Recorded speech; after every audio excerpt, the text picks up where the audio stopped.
Assalamualaikum warahmatullahi wabarakatuh. Saya Rudi Hartono dari kelompok 4 ingin menjelaskan tentang kebijakan ekonomi fiskal dan hubungannya dengan kebijakan moneter dan mata kuliah kebijakan moneter dan fiskal dosen pengampu Ibu Almira Keumala Ulfa.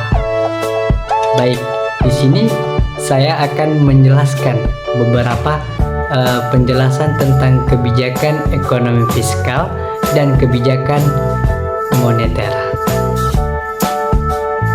Kebijakan fiskal dan kebijakan moneter satu sama lain saling berpengaruh dalam kegiatan perekonomian. Masing-masing variabel kebijakan tersebut, kebijakan fiskal akan dipengaruhi oleh dua variabel utama, yaitu yang pertama pajak dan yang kedua pengeluaran pemerintah. Sedangkan variabel utama dalam kebijakan moneter yaitu GDP, inflasi, kurs, dan suku bunga. Berbicara tentang kebijakan fiskal dan kebijakan moneter berkaitan erat dengan kegiatan perekonomian 4 sektor, di mana sektor-sektor tersebut yaitu sektor rumah tangga, sektor perusahaan, sektor pemerintah, dan sektor dunia internasional atau luar negeri. Keempat sektor ini memiliki hubungan interaksi masing-masing dalam menciptakan pendapatan dan pengeluaran. Ya, adapun tujuan dari kebijakan moneter dan kebijakan fiskal yang saya ingin sampaikan yaitu yang pertama, agar kita mengetahui pengertian kebijakan fiskal dan kebijakan moneter. Yang kedua, agar mengetahui apa hubungan kebijakan fiskal dan kebijakan moneter. Yang ketiga, bagaimana perkembangan kebijakan fiskal dan kebijakan moneter di Indonesia. Apa saja kebijakan fiskal dan kebijakan moneter di Indonesia. Itu yang keempat. Baik, saya akan melanjutkan yaitu apa sih kebijakan fiskal. Nah, kebijakan fiskal adalah kebijakan yang dilakukan oleh pemerintah dalam rangka mendapatkan dana-dana dan kebijaksanaan yang ditempuh oleh pemerintah untuk membelanjakan dananya tersebut dalam rangka melaksanakan pembangunan.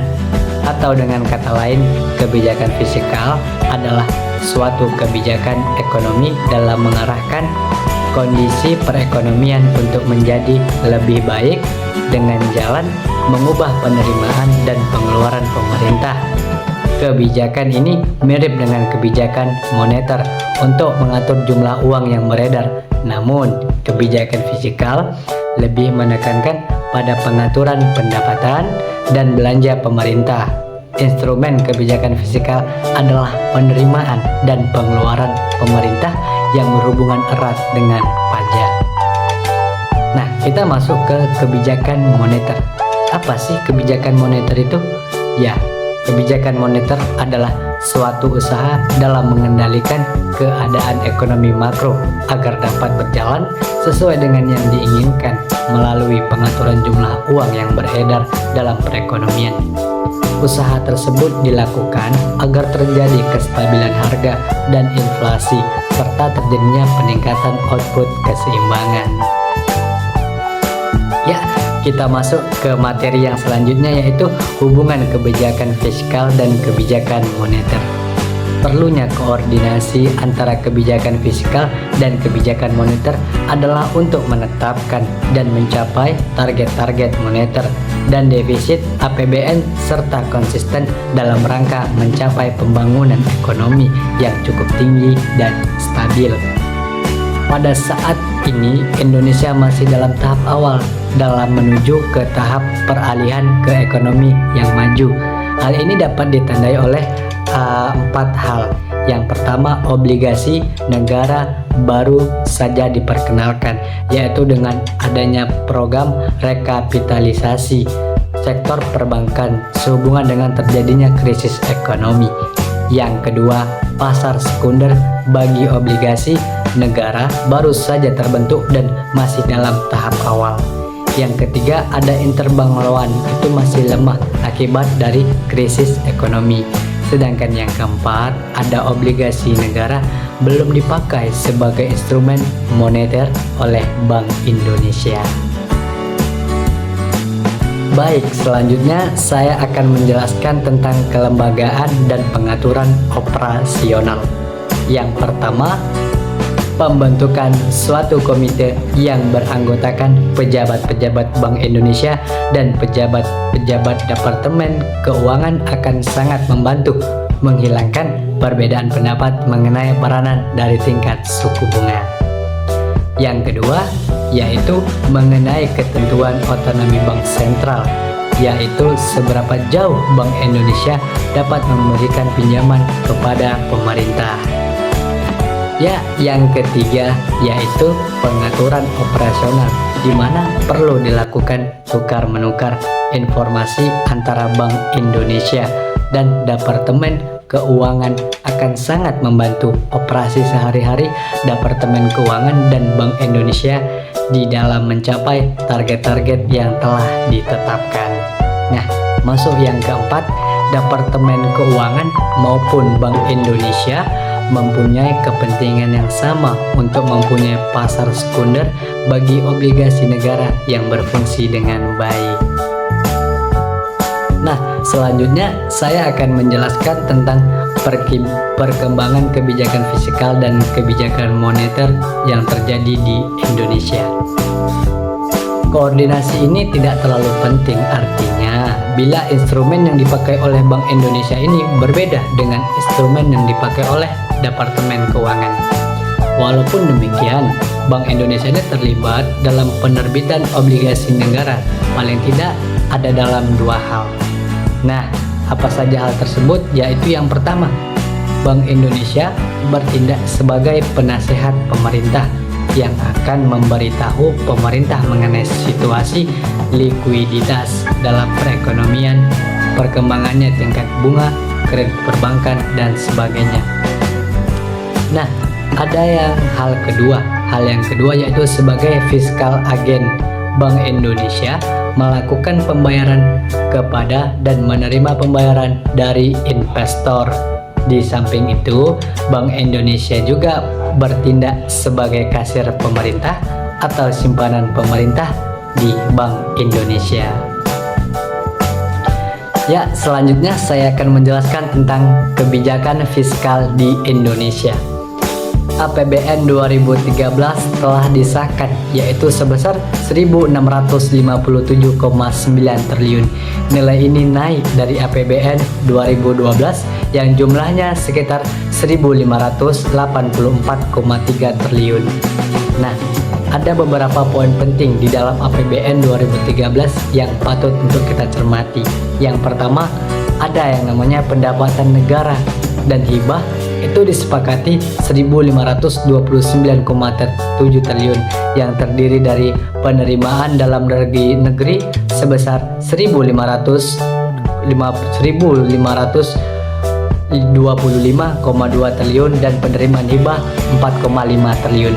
Nah, yang kedua, belanja negara disepakati 1.683 triliun yang terdiri dari belanja pemerintah pusat sebesar 1.154,4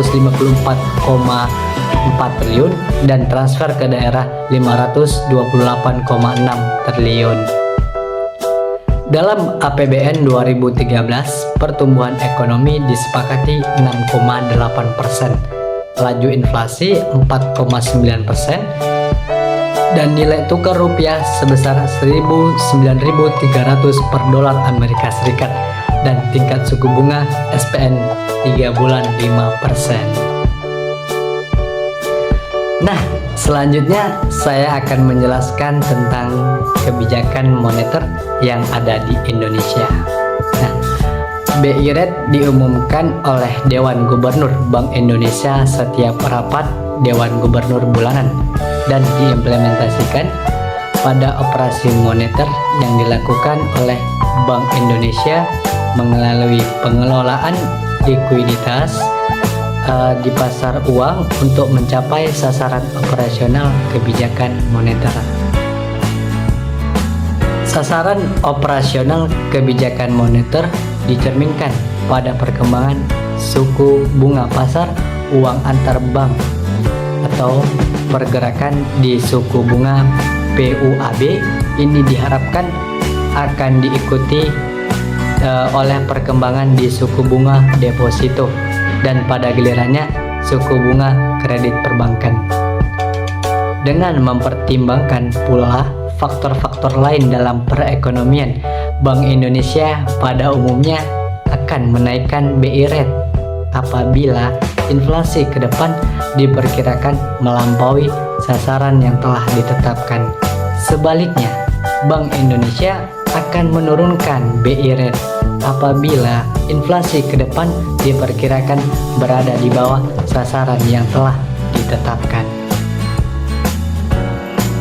Nah, di sini saya akan menjelaskan kesimpulannya dari kebijakan ekonomi fiskal dan kebijakan moneter.